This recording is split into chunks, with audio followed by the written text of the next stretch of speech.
Dahil maulan guys, ayan, naisip ko lang magluto ng sabaw ngayong pananghalian. As in, sabaw lang natin to.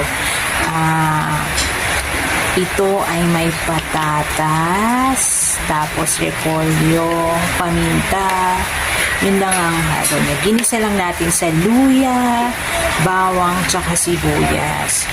Kasi nga, hindi pwede ng manok si Mami dahil may allergy siya. So, ito na lang iniisip ko, sabaw natin para masarap pagkain mamayang tanghalian.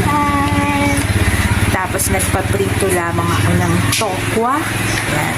Tapos, may sausawan siyang toyo, suka na may bawang at sibuyas para masarap na sausawan. Medyo manis-manis, lalagyan din natin yung mamaya na asukal. So, ito ang ating soup. Mga pakukuluin na lang natin siya ng isang beses pa at okay na siyang iserve mamayang pananghalian. Happy eating, guys!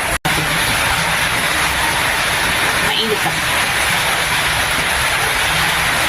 Uwi na ka, chamba. Ang sarap.